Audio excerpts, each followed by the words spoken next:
Hi, Jen here from Jen Michelle Coaching, and today I want to talk about why it will benefit you so much to stop searching for him.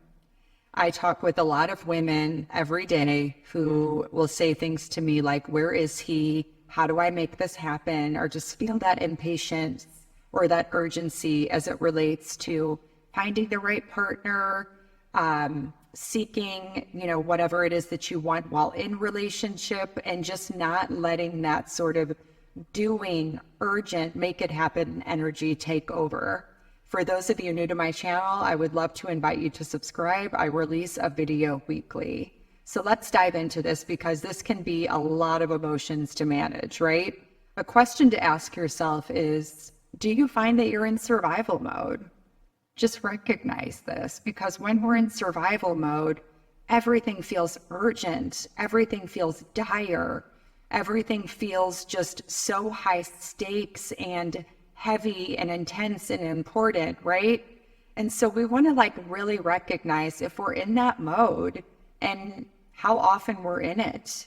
Because when we're in survival mode, in order to stave off the anxiety and fear and intense emotions, we often turn to doing and saying, give me this so I don't have to feel this way. So just recognizing your own survival mode tendencies and if this is actually hurting what it is that you want in the long run for just that very temporary short-term satisfaction. Because that is so often how survival mode works in love. We make the call, we ask the innocent question, we send the message, we push a little bit. It satisfies the immediate moment to give us a little bit of relief, but in the long run, it sets us back even further. So there is some truth in the more we try to speed things up, the more we actually slow ourselves down. So instead, it's really that ability to see the fork in the road and play the long game. And maybe that means not asking the innocent question. Maybe that means not seeking certainty. Maybe it means being in that discomfort and supporting yourself through it and seeing how that will benefit the relationship as well as your own healing in the long run, right? Number 2, if you feel like a victim, you will attract from this space. There's a Wayne Dyer quote that I love that I think I've shared here before, but it's something along the lines of, we don't attract what we want, we attract who we are being. And so if we are being a victim and feeling like everything is out of our control, or if they would just do this, or it isn't fair because they did that, or we're just putting the solution outside of ourselves, we are disempowering ourselves so much and we are attracting from that space. So we attract more reasons to be a victim, right? So we want to just be really well aware if we are going into the energetics of feeling like a victim. And yes, maybe we need to take a little time to feel sorry for ourselves or process or just vent it out. But we give it a time limit. And then we tell ourselves, okay, now I'm going to really hold the hand of my inner child and I am going to support her in coming along with a more empowered way of looking at this, or a baby step that we've never taken before that we know is in our best interest.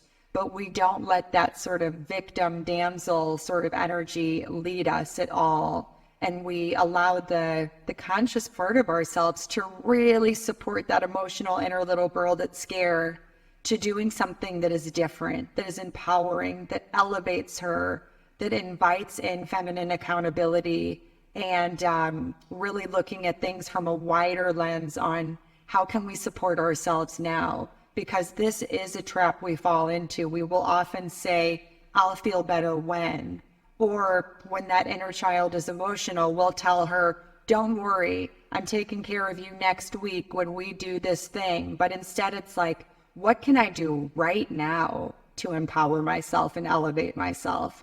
Not in a week, not in a day, not tonight, but literally right now. What small step can I take to elevate and shift this and look at it differently?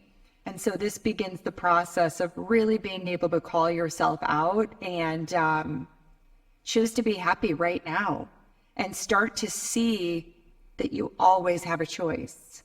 Even when it doesn't feel like they're good choices or the ideal choices, we always have a choice. And can we begin to nudge ourselves in a way that really starts to elevate the way we feel inside and begin to energetically attract from a higher space, knowing that this will enhance the quality dramatically of what we draw into our life.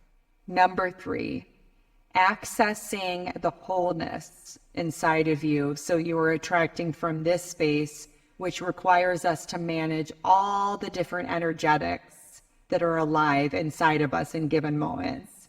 So as women, we're very sensitive, right? And we're emotional, but we don't have to let that go into a emptiness and a wounding and a desperation leading. It's like that awareness and bringing into the body that we are whole, that we are safe, that we are secure, and that those longings, those yearnings, those desires, can we work with them inside the body so we are not reaching for them outside from this wounded place, and instead we are just being with them, witnessing them, settling them, and then we see what comes out as a result from that processed place. We're going to attract very, very differently, because as we bring awareness to this, we're not doing it from that empty, like I've got no drops left in my tank, help me, save me, give me. But instead, we're going to be doing it from a place of awareness, of knowing how to take care of ourselves, of putting some drops back in and then seeing what's underneath it, and then communicating our need, and then saying, yeah, while these desires are still active and alive inside of me,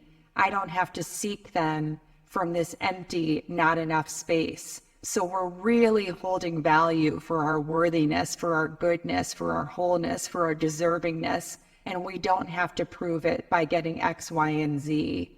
This is where we just want to be so mindful of all the ways in which the ego can kind of creep in, because sometimes the ego can get a sense of power or status from having certain things, relationship being included in that.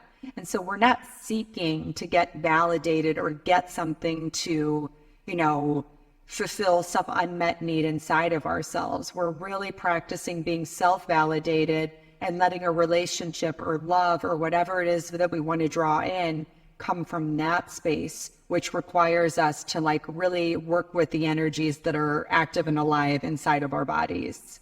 If you would like to learn more about this, I invite you to book an introductory call with me. I have my calendar up on my website at jenmichellecoaching.com, but I'll link it below. And this is just a really beautiful opportunity to talk one-to-one about your life and your situation and come up with the clarity and a path moving forward that you feel confident and secure in. I hope that you are able to just really take what's meant for you from this video, and I invite you to check out the introductory call if that speaks to you.